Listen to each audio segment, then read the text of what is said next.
अस्सलाम वालेकुम तमाम देखने वालों को। मैं इरफान हैदर दूसरी वीडियो के साथ हाजिर हूं क्योंकि कुछ बड़ी डेवलपमेंट हुई है। और बड़ी डेवलपमेंट ये हुई है कि पहले आप जानते थे कि सऊदी अरब जो है वो पहुंच चुके हैं वज़ीर आज़म शहबाज शरीफ, और ये सऊदीया तक दौरा महदूद नहीं है, उसमें तुर्किया और कतर भी शामिल है। जहां जहां जाएंगे बड़ी डेवलपमेंट हो रही है। उससे बड़ी खबर ये आ गई है कि आर्मी चीफ हमारे फील्ड मार्शल सैयद आसिम मुनीर साहब इस वक्त ईरान में लैंड कर चुके हैं जब ये वीडियो मैं बना रहा हूँ।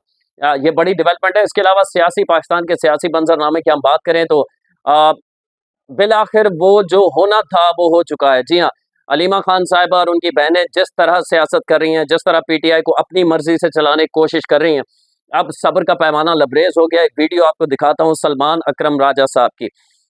उनके सब्र का पैमाना ऐसा लबरेज हुआ कि उन्होंने फिर कोई कसर नहीं छोड़ी। हमारे बड़े अच्छे मोहसिन हैं, दोस्त हैं जहांगीर खान साहब, उनका ये सवाल था अलीमा खान साहिबा के हवाले से सलमान अकरम राजा से।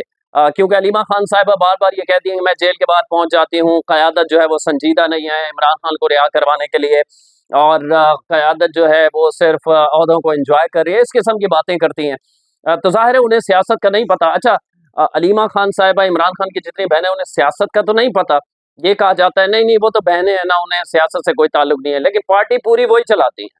फैसले वो करती हैं किसको हटाना है, किसको लगाना है। ये जो अभी गंडापुर को हटाया गया था, हलीमा खान साहिबा, और उसमें कुछ और भी, खैर कभी ये बातें खुलेंगी। वो सारे इन्वॉल्व थे। अब हुआ ये है कि सलमान अकरम राजा से जब ये सवाल हुआ, मैं वीडियो आपको दिखा देता हूँ। हमारे मोहसिन जहांगीर खान ने उनसे सवाल किया कि अलीमा खान साहिबा तो ये कहती हैं, तो सलमान अकरम राजा भड़क गए। अब मेरे पास खबरें ये भी हैं, ये पहले वीडियो देख लें फिर खबरें आपको और देता हूँ इस हवाले से। ओहदों के साथ इंसाफ नहीं कर रही और साथ ही साथ मैं बेचता हूं हर ओहदे पर।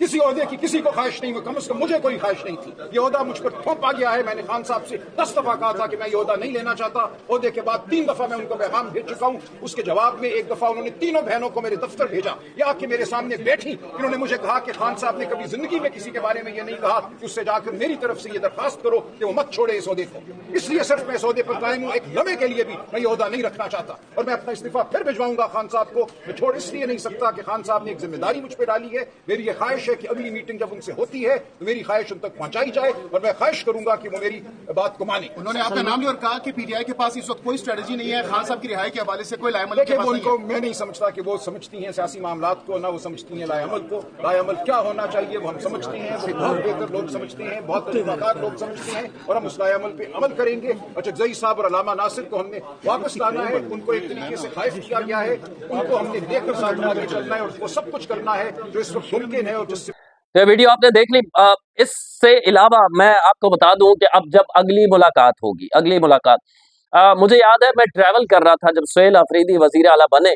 पहले ये कहा जा रहा था कि उनका इंतखाब नहीं होने दिया जाएगा, लोग बिक जाएंगे। ये वो जो तहरीक इंसाफ जिस तरह प्रोपेगेट करते हैं, इनके यूट्यूबर्स, तहरीक इंसाफ खुद करे ना करे, इनके यूट्यूबर्स इसको तहरीक इंसाफ को बदनाम करने में अहम किरदार अदा कर रहे हैं, क्योंकि उसको बुनियाद बना के, तहरीक इंसाफ को बुनियाद बना के झूठ बोलते हैं।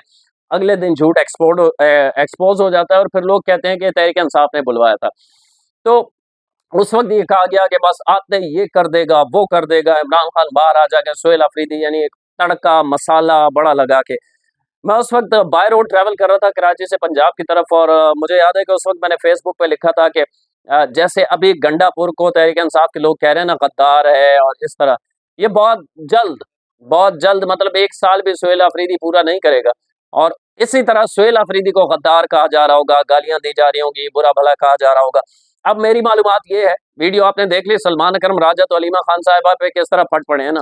मेरी मालूमात ये है कि अब बाकायदा अब खान साहब से अगली किसी की भी मुलाकात हुई जो बाहर आके सच बोलने की हिम्मत रखता है, तो बड़े-बड़े लोग जो हैं वो फारिग कर दिए जाएंगे। ये जो बड़ा अच्छा इन्होंने जेस्चर देकर हमारा सियासत का बड़ा ये वो लाम ज़ीरक सियासतदान पुराना महमूद खान चगज़ई साहब अपोजिशन लीडर बनाया, राजा अल्लामा राजा नासिर अब्बास को सेनेट में अपोजिशन का कायद बना दिया इन्होंने, ये सब भी फारिग हो जाएंगे। ज़ाहिर है खान साहब कह रहे हैं कि मेरी रिहाई के लिए क्या किया, मतलब जंग हो, अमन हो, मुल्क की मईशत जाए, पेट्रोल महंगा हो, कुछ हो, परवाह नहीं है खान साहब को उससे, और ना कभी परवाह रही है।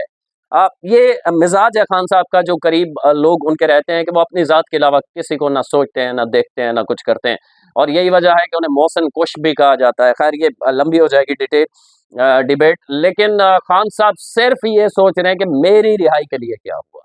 तो अभी तक उनकी रिहाई के लिए कुछ नहीं हुआ, बल्कि मैं पिछली वीडियो में आपको बता चुका हूं कि अब बाकायदा उन्हें मरकजी मुल्जिम करार दे दिया गया है। ममनुआ फंडिंग केस का जो है चालान 57 सफ़ात पर मुश्तमिल चालान है।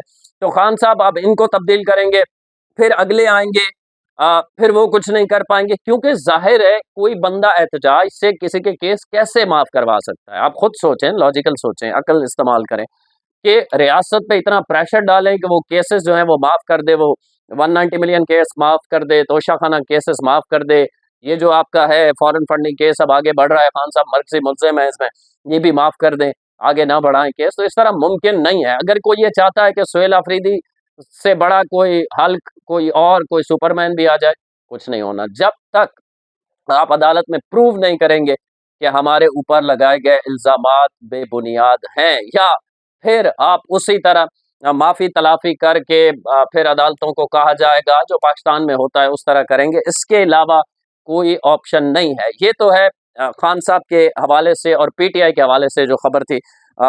मेरे पास ये खबर है कि खान साहब खुश नहीं है इस वक्त, ना महमूद खान अचकजई से खुश हैं, ना अल्लामा राजा नासिर अब्बास से खुश हैं, ना सुहेल अफरीदी से खुश हैं, ना ही मरकजी क़यादत से खुश हैं, बल्कि वो बैरिस्टर गौहर ये सबको फारिग करना चाहते हैं, और उन्हें लगता है कि फिर कोई और आएगा तो शायद वो मुझे रिहा करवा देगा, जो कि इस तरह मुमकिन नहीं है। इस वक्त कल ये रात को खबरें आई थी इंटरनेशनल में, अभी ईरान अमेरिका जंग की अगर बात कर ली जाए तो ये आया था कि दोबारा ट्रंप विजिट कर सकते हैं पाकिस्तान, दूसरा दौर हो सकता है। लेकिन अब ये मालूमात सामने आ रही है कि अगर दूसरे दौर की जरूरत पड़ी अगले एक हफ्ते में, तो जेडी वेंस ही आएंगे, ट्रंप नहीं आएंगे, और उनके साथ जो है कुशनर भी होंगे, ट्रंप के दामाद वो भी होंगे, और ये मुलाकात हो सकती है। वजीर आजम का तो सुबह हमें पता चल गया था कि दौरा सऊदिया जद्दा वो उतरे हैं, सऊदिया पहुंच चुके हैं, और जब ये आप वीडियो देखेंगे उसके बाद वो कतर भी जाएंगे और तुर्किया तैयब रजब उर्दवान साहब से भी मुलाकात करेंगे। ये तो मामला है। लेकिन अचानक फील्ड मार्शल जो ISPR से खबर आई है कि field marshal general Nasir Munir साहब ईरान पहुंच गए हैं, और ईरान की फुटेज भी दिखाई गई है कि अब्बास इराक़ची ने उनका बड़ा पुरतफाक इस्तकबाल किया है, गले से लगाया है, बाकायदा कितनी देर बड़ी गर्मजोशी भी नजर आई है। तो जो मालूमात सामने आ रही हैं, जो मुख्तलिफ मैंने वेबसाइट्स देखी हैं, जो इंटरनेशनल मीडिया देखा है, जो ट्रंप का बयान है, जो जेडी वेंस का बयान है, उससे ये लग रहा है, उससे लग रहा है कि ये जंग बंदी रहेगी। मैंने आपको बताया था, जो लोग रेगुलर देखते हैं, कि 21 अप्रैल तक तो जंग बंदी का वैसे ही मुआहदा मौजूद है। आज 15 है, तो 21 तक 6 दिन और भी हैं। तो ये मुआहदा आगे बढ़ सकता है। अभी तक खुदा न खास्ता कोई इजराइल इसमें कोई बड़ी रुकावट ना डाल दे, किसी कोई हमला करके कोई इस किस्म की चीज़ ना हो, तो हम किसी मुआहदे की तरफ, हमारा खित्ता ज़ाहिर है, हमारी कोशिश है, तो पाकिस्तान किसी मुआहदे की तरफ ले जा रहा है, अमेरिका को भी और ईरान को भी। अब गारंटी किस तरह होगी, क्या होगी, बहरहाल खबरें अच्छी आ रही हैं कि पाकिस्तान को कामयाबी मिल रही है। अब इसमें दो चीज़ें हैं कि आज जो वजारत खारजा है ईरान के, उनके दफ्तर से भी कहा गया है कि पाकिस्तान अभी भी हमारे और अमेरिका के दरमियान, यानी ईरान कह रहा है अमेरिका और हमारे दरमियान पाकिस्तान ही सारा कुछ कर रहा है, जो मैसेजिंग हो रही है और जो इस जंग को ख़त्म करवाने के लिए बात हो रही है।